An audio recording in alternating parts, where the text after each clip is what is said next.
Hello students, कैसे हैं आप लोग सभी लोग।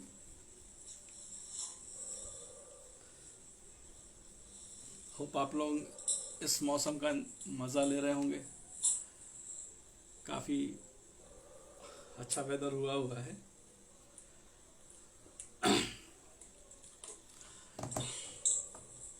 कुछ सवाल जवाब जैसे मेरे पास लोगों के आए थे और आ ही रहे हैं पिछले करीब। कैसे हैं आप लोग सभी लोग। हम लोग इस चीज़ पे ध्यान देंगे कि पिछली बार कुछ चीज़ें छूट गई थी, कुछ चीज़ अभी रह गया था। मैं आप सभी लोगों को जवाब नहीं दे पाया, लेकिन पिछले हफ्ते से इस हफ्ते में काफ़ी लोगों ने मेरे साथ बातचीत की। मेरे एक परम मित्र हैं, जो मेरा परम मित्र हैं, वो काफ़ी परेशानियाँ।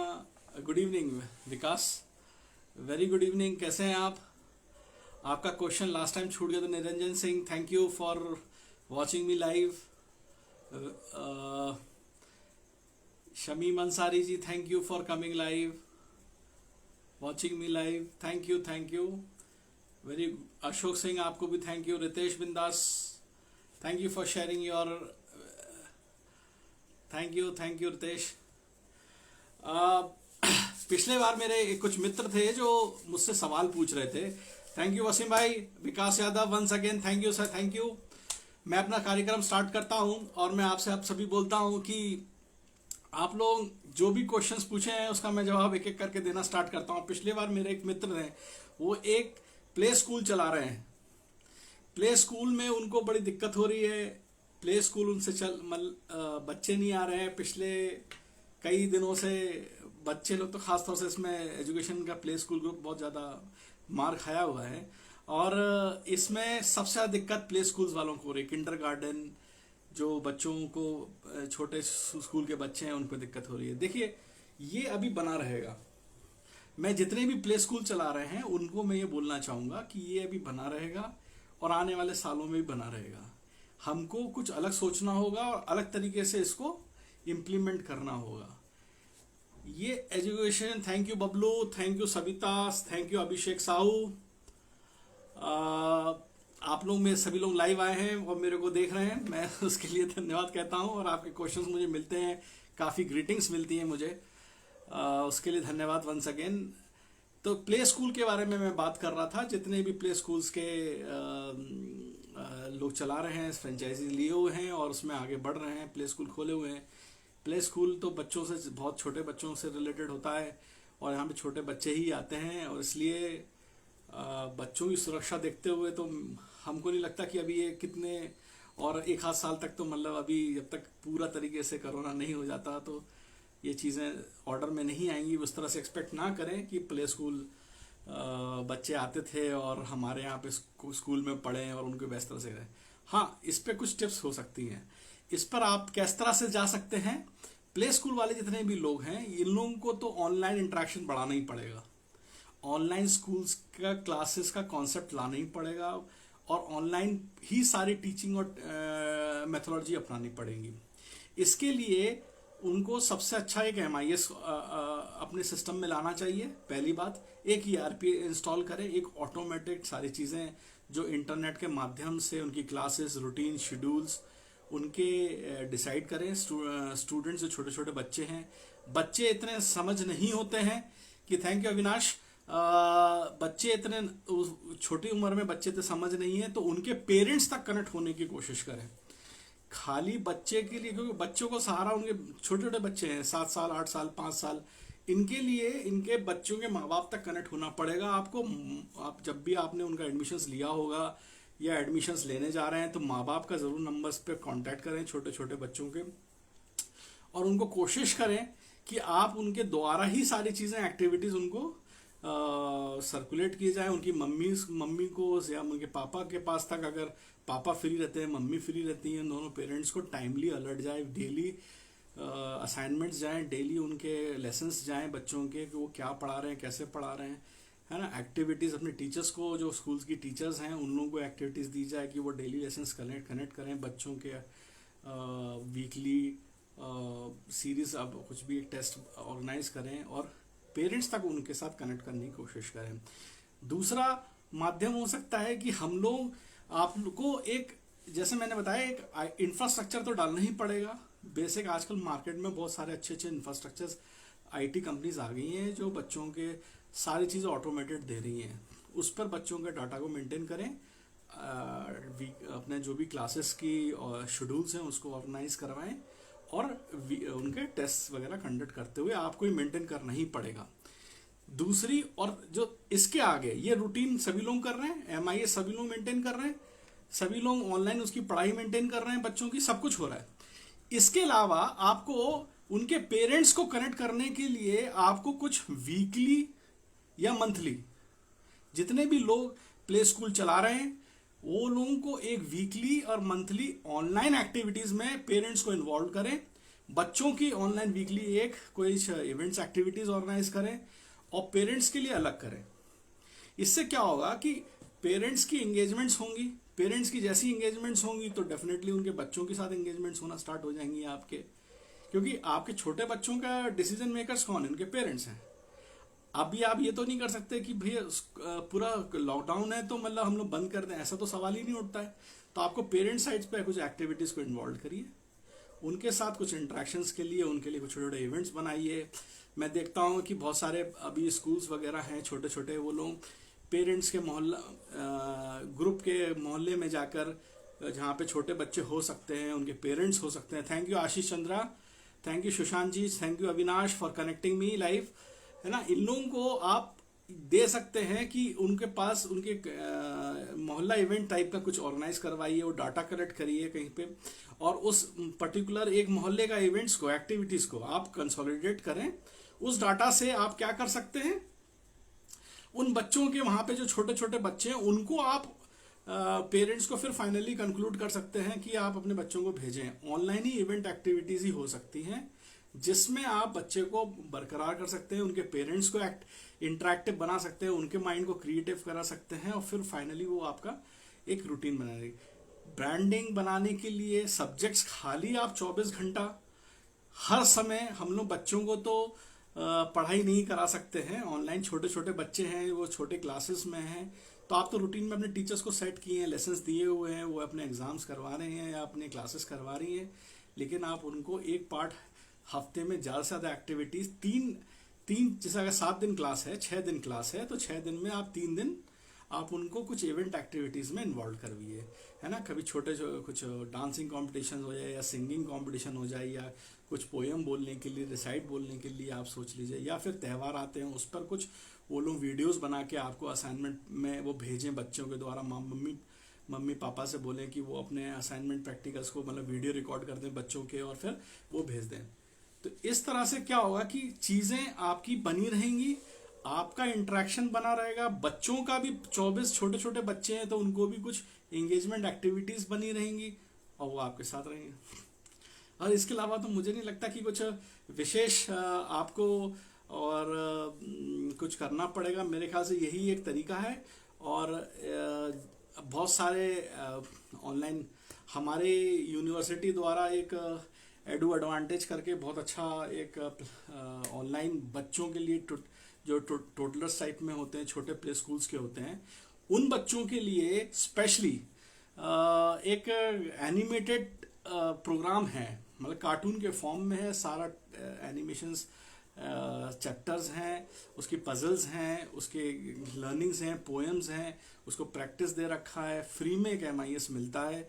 अगर किसी को इस चीज़ में ज़रूरत है, हेल्प है, तो वो हमसे कनेक्ट हो सकता है। मैं अपने हमारा जो डिज़ाइंड आईसेट का एडू एडवांटेज बना हुआ है, उस एडू एडवांटेज प्लेटफॉर्म को हम लोग उन बच्चों को इम्प्लीमेंट करा सकते हैं जिससे कि वो उस पर ऑर्गेनाइज उसमें आ जाएं और उसको अपनाएं। वो ऑटोमेटिकली रेडीमेडेड साइंटिफिकली क्रिएटेड है, उसमें आप कुछ नहीं करना। रेडीमेड प्रोडक्ट्स, मैं ये नहीं, मैं आपको बोल रहा हूँ अगर आपके पास कोई बेहतर विकल्प है, अगर आपके पास कोई बेहतर ऐसे डिजाइंड कंटेंट मिलते हैं और आपको लगता है कि वो इम्प्लीमेंट करना, आप वो इम्प्लीमेंट कर सकते हैं और उसको लाके बच्चों के साथ आप शेयर कीजिए। बच्चों के साथ आप उसमें इन्वॉल्व कीजिए। उसमें assignment practicals not only related to this students के लिए है, बट टीचर्स को क्या पढ़ाना है उसमें पूरा वेल डिजाइंड है। उसके अंदर पेरेंट्स को क्या तैयारी करके मतलब बच्चे को पढ़ाना है वो तक उसमें दिया गया है। और फिर एग्जाम्स अपने टाइमली होते हैं, उसमें एग्जाम्स नाम की कोई चीज़ नहीं, खेल खेल में बच्चों के एग्जाम्स हो रहे हैं। तो ऐसा कुछ जिसमें बच्चों को मजा आए, बच्चे उसमें खुद इंटरेक्ट करें, तो ये फिर मतलब हम लोग प्ले स्कूल्स को बचा सकते हैं। प्ले स्कूल्स के जितने भी एंटरप्रेनर्स हैं या प्ले स्कूल्स पे जो काम कर रहे हैं और उसको आगे ग्रो करने के लिए ले जा रहे हैं, तो उनको यही चीज़ कुछ अपनाना पड़ेगा जिससे कि वो ला सकते हैं। छोटे छोटे इवेंट्स एक्टिविटीज़ कराइए, है ना, और भी क्रिएटिव सोचिए कुछ। अगर हम लोग बाहर से कुछ सिस्टम में अच्छा ला सकते हैं तो हो सकेगा। इसमें एक जो लोग प्ले स्कूल चला रहे हैं और जिसके बाद अभी तक प्ले स्कूल्स में छोटे छोटे बच्चों का क्या ना अलग अलग वो एक ग्रूमिंग स्टेट होती है, वो एक लर्निंग स्टेट होती है। तो आपको उसको हार्डली कुछ बुक्स और पैटर्न फॉलो नहीं करना है, आपको सिर्फ एक खेल खेल वाला ही अप्रोच लाना पड़ेगा। क्योंकि अभी तो वैसे भी चीज़ें इतनी हार्ड हैं कि बच्चा मोबाइल पे इतना जाना आना पसंद नहीं करेगा, खासतौर से पढ़ने के लिए। लेकिन वो दिन भर मोबाइल यूज़ कर सकता है, लेकिन पढ़ने के लिए उसके लिए आपको कुछ क्रिएटिव इसी तरह की एनालॉजीज को लाना पड़ेगा और फिर वो उसको इंटरेस्टिंग क्रिएट करना पड़ेगा, तभी फिर वो हो पाएगा। Thank you Prashant from Dhanbad, Shekhar ji धन्यवाद, अमित मिश्रा जी धन्यवाद thank you for your thumbs up, आप मेरे को रेस कर रहे हैं, थैंक यू। आप ये तो मैंने जो जवाब दिया वो प्ले स्कूल्स के जितने भी हैं। और अगर आप लोग अभी तक प्ले स्कूल्स को रन कर पाए हैं और प्ले स्कूल्स को कंटिन्यू कर पा रहे हैं, तो मैं बोलता हूँ कि आप बहुत अच्छा काम कर रहे हैं। और क्योंकि पिछले साल से ये हिट हुआ, ये इस साल से नहीं है। सारी चीज़ें खुली लेकिन प्ले स्कूल्स नहीं खुले हैं। प्ले स्कूल्स वहीं का वहीं है, पिछले साल के कोविड से लेके आज तक प्ले स्कूल वहीं पर है। तो मैं अपने मित्र को यही बोलना चाहता हूँ जो पिछले बार मेरे से क्वेश्चन पूछे थे और 2-3 बार मेरे को लिख चुके हैं, मैं बस उनको यही सजेशन दे रहा हूँ कि अपनी हिम्मत ना हारें, चीज़ें अच्छी होंगी। और बच्चों को तो पढ़ना ही पड़ेगा। वो प्ले स्कूल्स के जो बच्चे हैं वो पढ़ेंगे, माँ बाप कभी भी सारा चीज सेक्रीफाइस करके बच्चे को स्कूल में डालेंगे। अब आपके ऊपर है कि आप कितना इंटरेक्शन उसके साथ रखते हैं, आप बच्चों पे कितना ग्रूमिंग देते हैं। अगर आपको लगता है कि बच्चा आ नहीं रहा है, फीस नहीं दे रहा है, तो उसके लिए आपको ऐसी कुछ चीज अलग हटके खाली फीस नहीं मांगने के वजह पे आपको उसको एक वैल्यू प्रोवाइड करनी पड़ेगी। आप वैल्यू प्रोवाइड करने के लिए आपको पेरेंट्स तक जाना पड़ेगा। अगर आप पेरेंट्स को अगर वो वैल्यू क्रिएट करवा देते हैं, तो वो पेरेंट्स, ऐसा कौन सा पेरेंट्स है जो उनके बच्चों के लिए आप मदद कर रहे हैं, मेहनत कर रहे हैं, तो वो आपको फीस नहीं देगा, फीस देगा। और डेफिनेटली जैसे ही आप उसके बच्चों पे मेहनत करना स्टार्ट करेंगे, उन पे मेहनत करना स्टार्ट करेंगे, उनके ऊपर सोचना स्टार्ट करेंगे, उनको अलग अलग एक्टिविटीज में लाके ऑनलाइन तरीके से आप उसमें इन्वॉल्व करेंगे उनको, पेरेंट्स के मतलब आप छोटे छोटे कुछ एग्जाम्पल्स दे सकते हैं कि ये कर लीजिए या इसमें इन्वॉल्व कर लीजिए, उसमें इन्वॉल्व कर लीजिए, तो डेफिनेटली वो पेरेंट्स आपको डेफिनेटली एडमायर करेंगे, आपके एफर्ट्स को एडमायर करेंगे। एंड डेफिनेटली जब आप इतनी मेहनत कर रहे हैं तो उसका रेवेन्यू तो आएगा ही और आपको डेफिनेटली उसमें प्रॉस्पेक्ट मिलेगा। किताबें, ड्रेसेस, है ना, ट्रांसपोर्टेशन फीस, ये सब अब सेकेंडरी हो गया। प्राइमरी आपको फोकस तो सिर्फ उसके बच्चों के डेवलपमेंट पे, psychological development, physical hygiene maintain पे आपको अलग से अगर कुछ क्लासेस लेना पड़े या अपने उस पर शामिल करें तो डेफिनेटली वो आपका ग्रो करेगा आगे। आई होप मैंने सभी प्ले स्कूल्स मेंबर्स को मैंने जवाब दे दिया होगा। और आने वाले जितने भी लोग हैं, और उसमें मेरे से अगर किसी को पर्सनली किसी को और भी डिटेल चाहिए तो मैं आपको बता सकता हूँ और मेरे को लिख भी सकते हैं। सोमराज जी, हाँ, मुनाफ हुसैन जी नमस्कार, thank you for watching me live. आपका कोई प्रश्न हो तो आप मुझसे पूछ सकते हैं। सोमराची जी, सोम जी कैसे हैं आप? कैसे इस बरसात में आप मज़ा ले रहे हैं? और अगर कुछ क्वेश्चंस हो तो आप मुझसे पूछ सकते हैं। Amit Mishra ji, Wasim sir, thank you, good evening and thank you very much.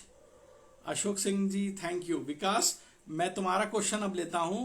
आप पिछले 2 दिन से मेरे को पिछले 2 बार से मुझे ट्राई कर रहे हैं। रियल एस्टेट फील्ड में स्टार्टअप कंपनीज फॉर्मेशन कैसे होंगे और एंजल इन्वेस्टर्स कहाँ से मिलेगा? अपनी स्टार्टअप के लिए क्या करूं? विकास, ये रियल एस्टेट का जो बिजनेस है ये काफ़ी अभी इस समय सभी का बिजनेस डाउन जा रहा है, तो रियल एस्टेट तो ऑलरेडी एक अपने पैरामीटर पे है कि वो भी अभी डाउन उतना ग्रो नहीं कर रहा है और ना ही ग्रो करेगा। अभी कुछ समय के लिए उसमें इन्वेस्टमेंट, अगर जो अच्छे इन्वेस्टर्स हैं, कुछ अलग तरीके से दो तरीके की सोचें हो रही है कि कुछ लोग इसमें जिनके पास इन्वेस्ट करने के पॉइंट ऑफ व्यू से देख रहे हैं, डेफिनेटली वो आपको अप्रोच करेंगे। लेकिन अभी जैसे इकोनॉमी रुकी हुई है और इकोनॉमी के हिसाब से लोग इन्वेस्ट करने में मतलब एक आम वर्ग जो कमा रहा है और जो सैलरीड है, वो उसके पास अगर कोई सेविंग है तो वो रोक के रखा हुआ है और वो रियल एस्टेट में अभी इन्वेस्ट नहीं कर रहा है। और जिसके पास ऑलरेडी है और जो जिसके पास पहले से स्टॉक मेंटेन है, इन्वेस्टर की तरह वो रुका हुआ है, तो वो डेफिनेटली अभी जैसे कि लैंड की प्राइस गिरी हुई है, चीज़ें गिरे हुए हैं, तो उसमें वैल्यू में वो डाल के वो उसको खरीदना चाहेगा। नॉट ओनली रियल एस्टेट, अभी जो भी गोल्ड का मैटर हो, जो भी चीज़ें जो हाई वैल्यूड रिटर्न्स देते हैं, डेफिनेटली उन वैसे अगर कस्टमर्स अगर आपको मिलते हैं, आपको उन वाले कस्टमर्स को फोकस करना चाहिए जो इस समय इन्वेस्ट करने के तैयार हो, ना कि आप ऐसे लोगों को कि जो अपना घर बनाना चाहते हो, ज़मीन खरीद के अपना घर बनाने के लिए सोच रहे हो, that they will be not looking after it. Definitely उनको अगर इस पॉइंट ऑफ व्यू से समझाया जाए कि अभी प्राइस सस्ती है, तो शायद वो अपना इस डाउनफॉल में वो कहीं से कट कॉस्ट करके वहाँ पर रियल एस्टेट में इन्वेस्ट कर सकें। ये रियल एस्टेट की कंपनीज आपको अगर आपका कहीं पे या किसी आपके मित्र में या किसी के साथ में अच्छा है एसोसिएशन है जिनके पास ऑलरेडी रियल एस्टेट का अच्छा अनुभव रहा हो, आप सबसे पहले उनके साथ अपना सहयोग करना स्टार्ट करें। आप उनके साथ सीखें, उनके साथ जुड़ें, है ना। आपके कोई डेफिनेटली हमारे अगर परिचय में देखा जाए तो विकास उनके मित्र वगैरह जो भी हैं, आपके जो मित्र हैं जिनके पास ऑलरेडी रियल एस्टेट पे काम करने का बहुत अच्छा मन मतलब रहा हो और वो लोग वो काम करते रहे हों, उनके साथ आप जुड़िए और उनसे आप अनुभव लीजिए और फिर उसके बाद धीरे से अपना स्टार्ट करें। स्टार्टअप करने के लिए एंजल इन्वेस्टर्स के साथ सबसे बड़ी प्रॉब्लम ये होती है कि वो एक चीज़ देखते हैं कि वो लोग देखते हैं कि इस पे रिटर्न कितना है और हम लोग कितना रिटर्न ला पाते हैं और कितना रिटर्न हम लोग दे पाते हैं।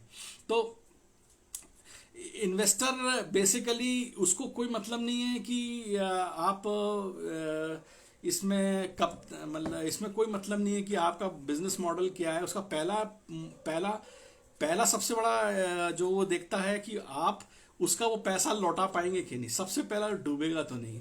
दूसरी बात वो देखता है कि आपका फिर वो बिजनेस मॉडल पे आता है। फिर उससे भी ऊपर एक चीज़ होती है कि आपका एटीट्यूड क्या है। आप अगर मतलब कर गुजरने की तमन्ना रखते हैं और आप में अंदर एटीट्यूड है कि वो आप कर ही डालेंगे, तो डेफिनेटली सारी चीज़ों को कि इन्वेस्टर सबसे पहले इस चीज़ को प्रेफर करेगा और देखेगा कि आप कितने लोगों को आप उसका पैसा के लिए या अपने लिए खड़े होने के लिए सबसे पहले तैयार हैं कि नहीं।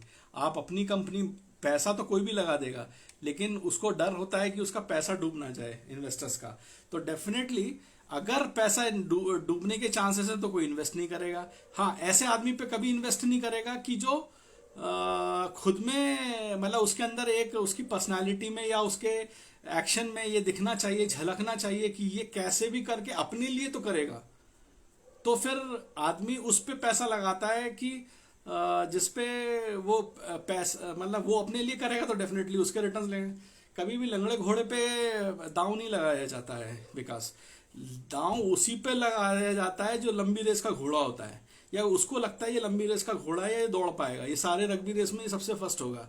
तो इसीलिए अगर आप इन्वेस्टर के पास अप्रोच कर रहे हैं तो सबसे पहले आप अपना ये पोर्टफोलियो बड़ा तगड़ा कर लीजिए, अपनी बैकअप सारे क्वेश्चंस आंसर्स को तैयार कर लीजिए कि आप उनके सारे क्वेश्चंस पे खरे उतरेंगे। फिर आप अपना एक पिच बना लीजिए कि आपको कितना पैसा चाहिए। देखिए, इन्वेस्टमेंट कितना भी हो सकता है। आपको कितना चाहिए और किस पीरियड में चाहिए, वो क्या फेजेस रहेंगे, क्या आपके पास क्लियर आंसर्स हैं, इस सब चीज़ों के आंसर्स हैं तो डेफिनेटली वो आपको आपसे इम्प्रेस होगा और आपको दे देगा। अगर आंसर्स नहीं है तो यानी कि वहाँ ब्लंट चला जाएगा विकास। तो आई थिंक थोड़ा सा होमवर्क आप विकास पहले अपने साथ कर लें। आप उनके साथ पहले अनुभव ले लें जो आपके और अनुभवी दोस्त हैं या आपके अनुभवी गार्जियंस हैं जिनके साथ आप मतलब उठ बैठ के लिए कम से कम 5 साल 4 साल एटलीस्ट कुछ मिनिमम 3 साल तो आप उनके साथ अनुभव ले लें और फिर एक स्ट्रांग फाउंडेशन के साथ आप आएँ, अपनी कुछ सेविंग्स लेके कुछ कोशिश करें, कहीं से लोन्स आप खुद से लें और फिर इन्वेस्टर्स को अप्रोच करें तो डेफिनेटली हो जाएगा विकास। होप विकास मैंने आपका आंसर दे दिया होगा। और विकास कोई दिक्कत हो तो आप मुझसे ज़्यादा दूर नहीं हैं, आप तो मेरे स्टूडेंट ही हैं और आप कभी भी मुझे फ़ोन कर सकते हैं। अच्छा, ये एक फ़ोन आ रहा है।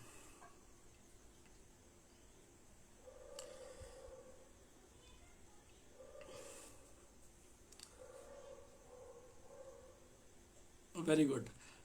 मैं आपका आंसर फेसबुक पे दे रहा हूँ, आप मुझे देख रहे हैं ना, मैं आपका आंसर फेसबुक पे देता हूँ। ठीक है, हाँ मैं बताता हूँ, BSc IT। Okay, thank you. ये एक सनोज करके लड़का है जो मेरे को कनेक्ट किया हुआ है और बोलता है कि इसका क्वेश्चन था कि BSc IT या BCA में से मैं क्या करूं, मेरा 12th कंप्लीट हो गया और BSc IT और BCA में मैं BCA कोर्स में कौन सा ऑप्ट करूं और कौन सा बेहतर होगा। सनोज, मैं आपको ये बताना चाहता था कि ये 4 से 5 जब बच्चा 12th पास करता है या 12th आता है तो अगर वो उसको अगर कंप्लीटली कंप्यूटर में अगर अपना इंजीनियरिंग में अगर आपका इंटरेस्ट है तो डेफिनेटली आप इंजीनियरिंग की तरफ जाएं, है ना। कंप्यूटर में टेक्निकल में 3 कोर्स खुल जाते हैं, इंजीनियरिंग खुल जाता है, BTech इंजीनियरिंग हो जाता है, BCA हो जाता है और BSc IT हो जाता है। तो अब मैं एक बात कहना चाहता हूँ कि जैसे अगर BSc BA या BSc IT में से आप दोनों में से कौन सा चुने, आपने क्लियरली आप निश्चित हैं कि इंजीनियरिंग तरफ नहीं जाना है, तो देखिए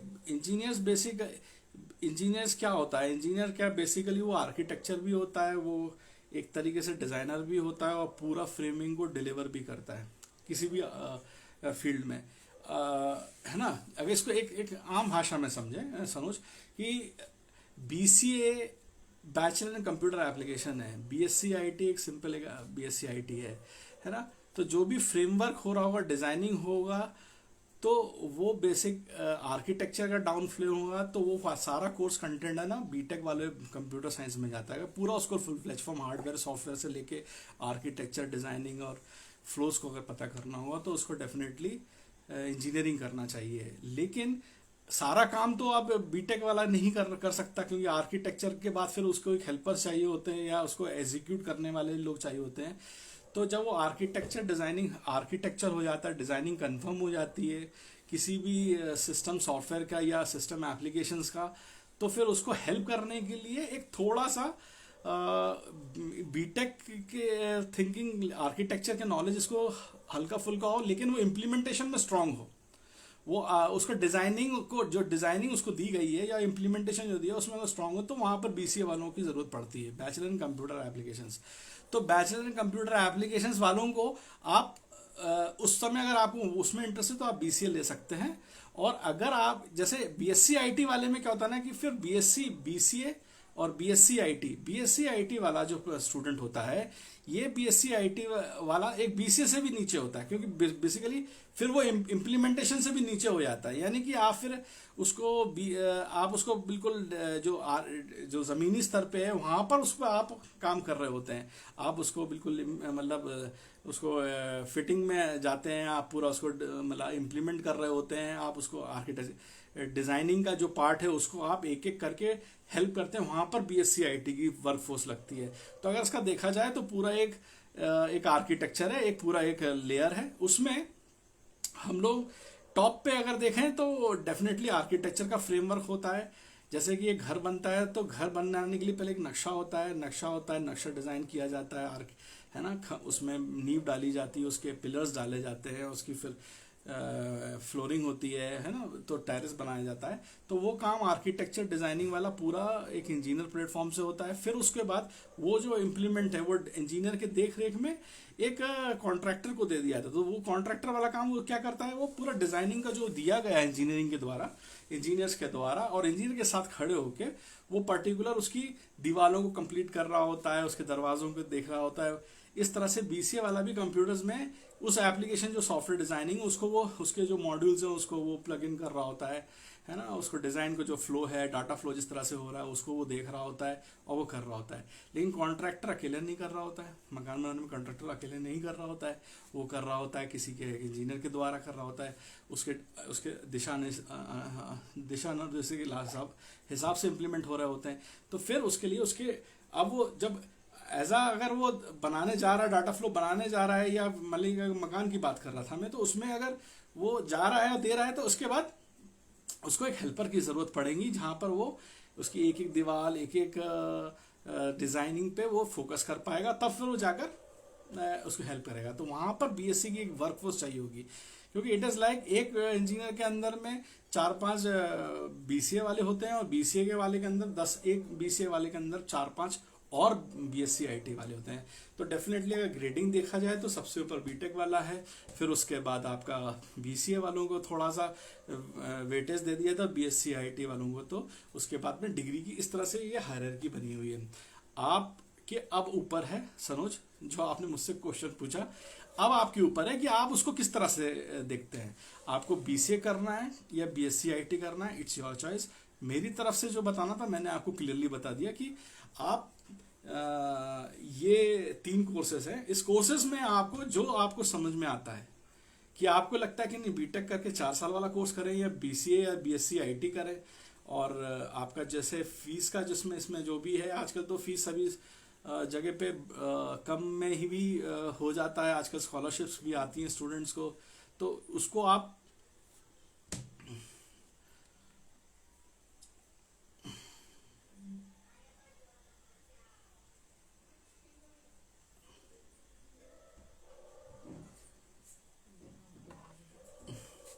लाइट चला गया।